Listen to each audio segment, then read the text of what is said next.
Friends, आईक्यूपीडिया channel पे आपका स्वागत है। दोस्तों, यूपी होमगार्ड भर्ती 2025 का ऑफिशियली नोटिफिकेशन आ चुका है।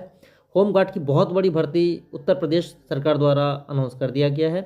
इसका जो टोटल 41,424 पद के लिए वैकेंसी आई है, इसका ऑफिशियली नोटिफिकेशन अनाउंस हो चुका है। अलग अलग जनपदों में अलग अलग वैकेंसीज आई हैं। फ्रेंड्स, इस वीडियो के माध्यम से हम आपका फाइनल सारा प्रोसेस बताना चाहूँगा। एग्जाम पैटर्न, सिलेक्शन प्रोसेस और फाइनल सिलेक्शन तक की सारी जानकारी एक एक करके जो भी डाउट्स होंगे सारे आपके क्लियर हो जाएंगे। कौन कौन लोग इसमें आवेदन कर सकते हैं और इसकी सारी क्या प्रक्रिया होगी, वो सब सारी चीज़ों पे एक एक पॉइंट करके हम इस पर बात करेंगे। तो आप चैनल पे बने रह सकते हैं। आइए स्टार्ट करते हैं। इसमें जो इम्पोर्टेंट पॉइंट्स हमारा है तो सारी चीज़ को मैंने कवर किया है। आपके लगभग जो भी डाउट्स हैं वो सारे क्लियर हो जाएंगे।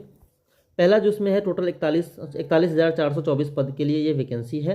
इसका एप्लीकेशन डेट की हम बात करेंगे तो 18 नवंबर 2025 से 17 दिसंबर 2025 तक इसका फॉर्म भराया जाएगा। एप्लीकेशन फीस जमा होंगे। तो 18 नवंबर यानी कि स्टार्ट हो चुका है ये फॉर्म भरना, और लास्ट डेट आपकी है वो 17 दिसंबर 2025 तक है। इसमें आपको वन टाइम रजिस्ट्रेशन OTR करना मैंडेटरी है सबसे पहले, तभी आप फॉर्म को अप्लाई आगे कर पाएंगे। बात करते हैं एग्जाम फीस की, तो जनरल, EWS और OBC कैंडिडेट के लिए 400 रुपये है, और SC एंड ST कैंडिडेट के लिए 300 रुपये इसमें एक एप्लीकेशन फ़ीस रखा गया है।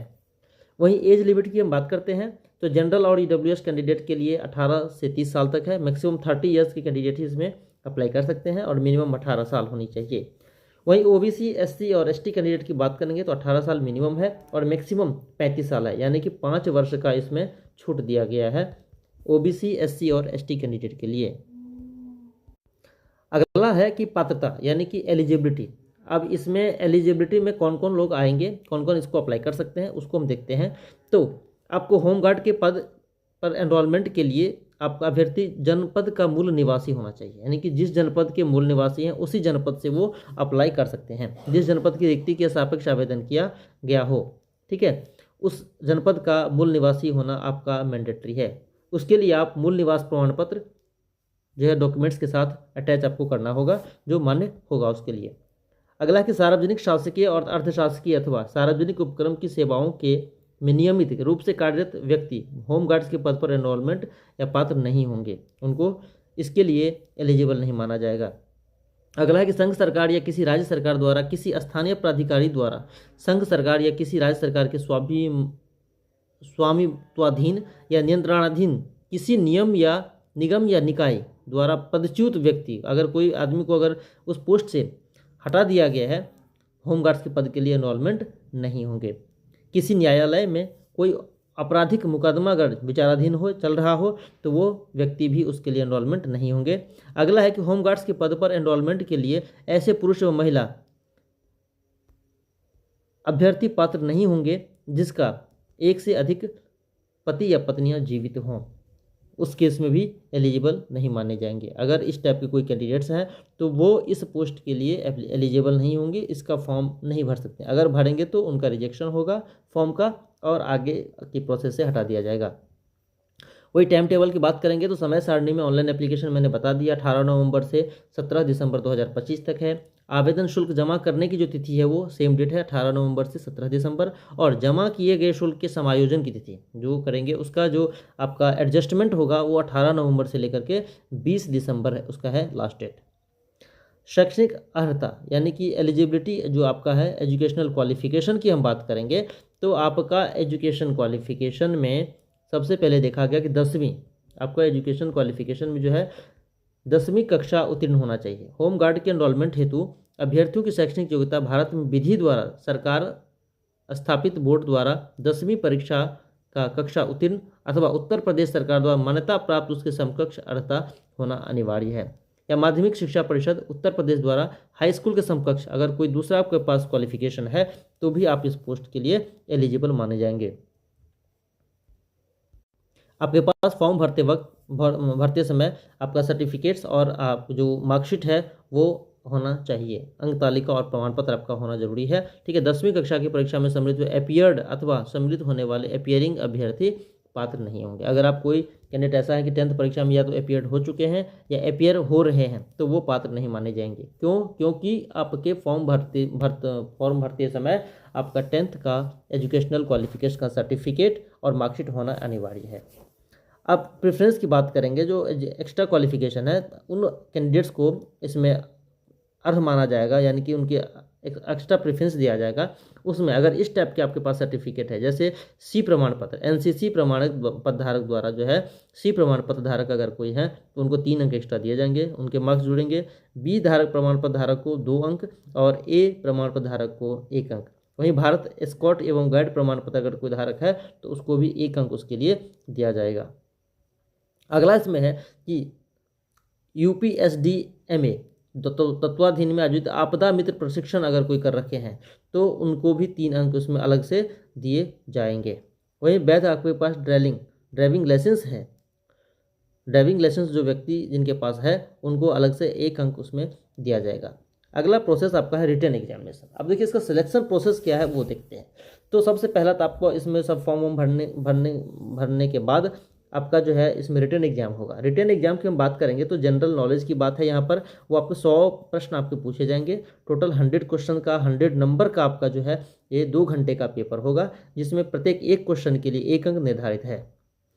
लिखित परीक्षा में कम से कम आपको जो है 25% मार्क्स मिनिमम आपको लाना ही पड़ेंगे, तभी आप उसके लिए एनरोलमेंट बने जाएंगे। ये विभाग के द्वारा निर्धारित है।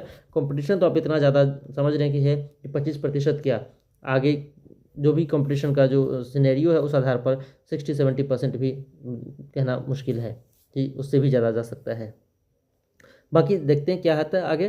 किसी भी जनपद मान्यता से अभ्यर्थी को कि उत्तर प्रदेश पुलिस भर्ती एवं प्रोन्नति बोर्ड लिखित परीक्षा एक ही दिनांक में एकल पाली में अथवा एक से अधिक पाली अथवा एक से अधिक दिनांकों में, यानी कि अगर सेम डेट में या एक से अधिक शिफ्ट में या अलग अलग डेट में अलग अलग शिफ्टों में अगर होती है तो उस केस में आपका OMR प्रणाली के माध्यम से पेपर संचालित होगा और आपको कलम और कागज यानी कि पेपर बेस्ड आपका एग्जाम होगा। और ये ऑफलाइन एग्जाम होगा, यानी कि आपका एग्जाम ऑनलाइन नहीं होने जा रहा है, ये ऑफलाइन एग्जाम होगा, पेपर बेस्ड एग्जाम होगा। OMR के थ्रू आपका एग्जाम, ये रिटन एग्जाम आपका संपन्न कराया जाएगा।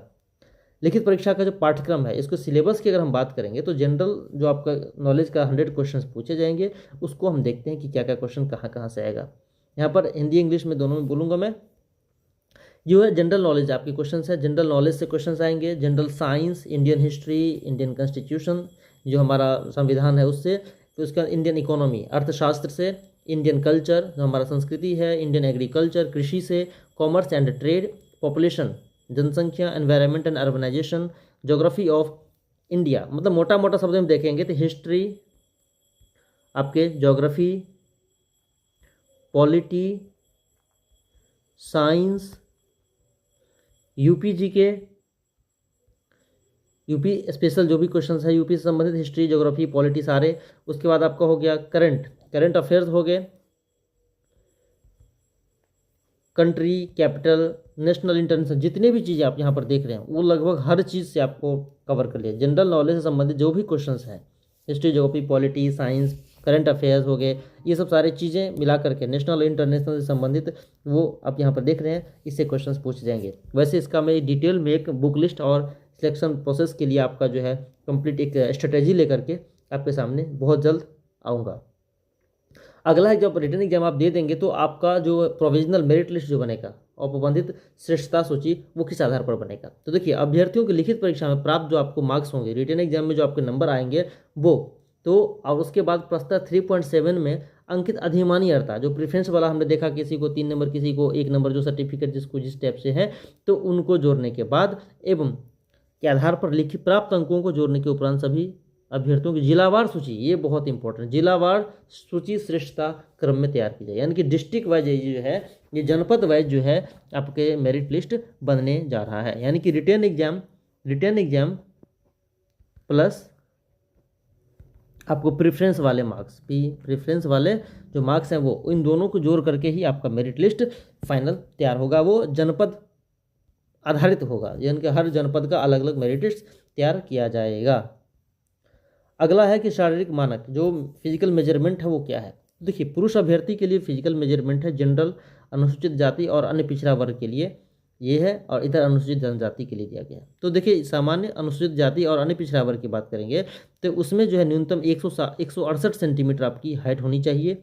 सीना जो है बिना फुलाए 79 यानी कि 79 सेंटीमीटर, और फुलाने के बाद 84 सेंटीमीटर यानी कि 5 सेंटीमीटर का फुलाव होना जरूरी है। वहीं बात करेंगे अनुसूचित जनजाति के लिए, तो पुरुष में ऊंचाई 160 सेंटीमीटर होनी चाहिए कम से कम, सीना बिना फुलाए 77 होनी चाहिए, और फुलाने के बाद 82, यहाँ भी 5 सेंटीमीटर का फुलाव मांगा गया है। ये तो था पुरुष अभ्यर्थी के लिए। महिला के लिए हम देखेंगे तो महिला अभ्यर्थी में ऊंचाई जो है 152 सेंटीमीटर कम से कम होनी चाहिए। जो SC जनरल और OBC कैंडिडेट हैं उनके लिए वजन 40 ग्राम, और ST के लिए बात करेंगे अनुसूचित जनजाति के लिए तो 147 सेंटीमीटर कम से कम आपकी हाइट होनी चाहिए, और वजन में 40 किलोग्राम होना चाहिए। ये हमने देखा। फिर आपके पास जो है फिजिकल मेजरमेंट, जो आप रिटन एग्जाम क्वालिफाई करेंगे तो उसके बाद आपका जो है फिजिकल मेजरमेंट होगा, डॉक्यूमेंट वेरिफिकेशन होगा। फिजिकल मेजरमेंट करने के बाद आपको फिजिकल के लिए बुलाया जाएगा। तो फ्रेंड्स, फिजिकल में जो है आपका पुरुष के लिए, जो पुरुष जो है वो 4.8 किलोमीटर 4.8 किलोमीटर की दौड़ 28 मिनट में उनको पूरी करनी होगी, और महिला अभ्यर्थी के लिए 2.4 किलोमीटर की दौड़ 16 मिनट में पूरी करनी होगी। अगर इसके बाद आप आते हैं तो आपको आगे के लिए कंसीडर नहीं किया जाएगा और बाहर कर दिया जाएगा। तो इतने टाइम के अंदर इतना किलोमीटर का दौड़ करना आवश्यक है। तो हो गया फिजिकल आपका फिजिकल क्लियर हो जाता है, तब फिर जो जितने कैंडिडेट्स क्वालिफाई करेंगे उन सबको आगे के लिए प्रोसेस के लिए भेजा जाएगा। और लास्ट में आपका जो ये मेडिकल एग्जामिनेशन होगा, ये अंतिम रूप से एनरोलमेंट जो कैंडिडेट्स होंगे उनका मेडिकल के लिए बुलाया जाएगा। उसमें उपयुक्त पाए गए अभ्यर्थियों का जिला कमांडेंट होमगार्ड्स द्वारा स्वास्थ्य परीक्षण कराया जाएगा। यानी कि जिला कमांडेंट में जो होमगार्ड्स जो हैं उनके द्वारा आपका मेडिकल एग्जामिनेशन कंप्लीट करवाया जाएगा, और फाइनली आपका सिलेक्शन होम गार्ड के रूप में हो जाएगा। तो ये सारी प्रक्रिया दोस्तों हमने देख लिया। तो अगर आपको इस चैनल से लाभ मिला हो तो इस चैनल पर बने रह सकते हैं, क्योंकि बहुत जल्द इससे संबंधित मैं बुक लिस्ट और बेस्ट स्ट्रेटेजी आपको एग्जामिनेशन की तैयारी के लिए लेकर के आने वाला हूँ। तब तक के लिए थैंक यू। जय हिंद, जय भारत।